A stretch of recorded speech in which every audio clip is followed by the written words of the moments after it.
Greetings! I spent much of the summer under the tall trees of the great Pacific Northwest.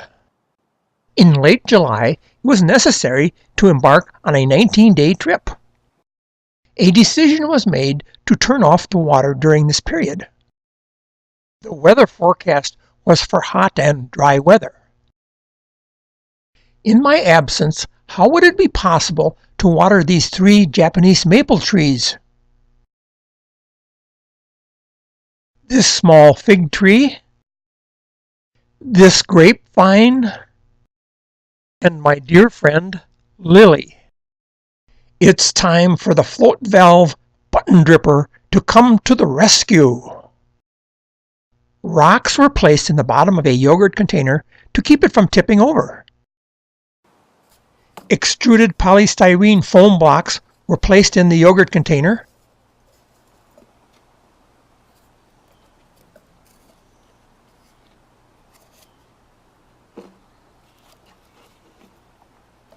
The top was snapped on.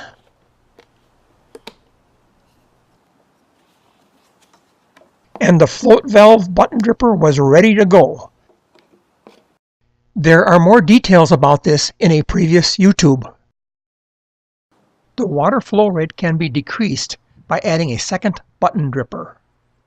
When the water level is 3 inches higher than the button drippers, the flow rate is 1.7 milliliters per minute. That is 2.4 liters per day, or 48 liters per 20 days. The water source would be a 100-liter water tank. One plant would need about a half a tank of water in 20 days. A 1/4 inch hole was drilled. Tubing was inserted into the hole, and the tubing was pulled through with a pliers.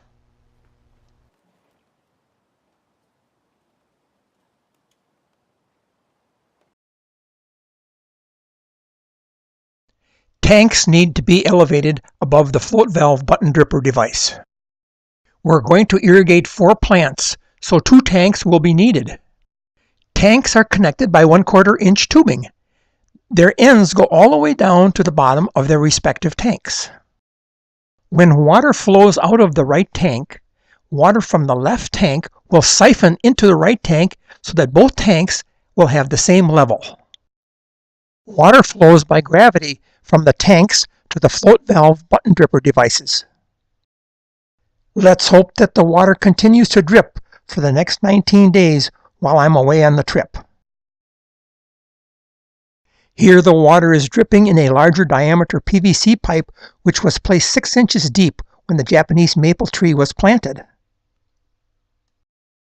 The float valve for Miss Lily was made from a food storage container, but it dripped just fine.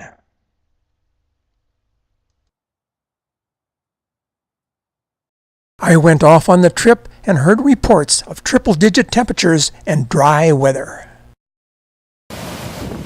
Watching all this water flow in Sioux Falls, South Dakota, thoughts turned to the plants back home, and I hoped the float valve button drippers would be going drip, drip, drip.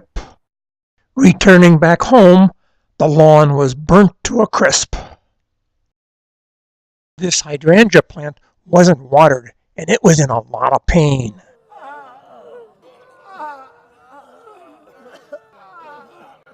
Sorry about that. But the Japanese maple trees, the fig tree,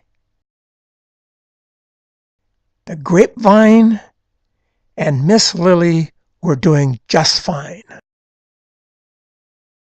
It was previously projected that each plant would use about 48 liters per plant, but these 4 plants used only about 70% of that amount. Siphon action worked, and both tanks have the same level of water. Only about half of the projected water rate was delivered to the grapevine, and only about 40% of the projected water rate was delivered to the fig tree. Well, we all know that projections and actual results don't always match, but I was happy. My plants were alive. And I can take some time in the future to figure out what caused the lower flow rate. Miss Lily and neighbors, how do you feel about that?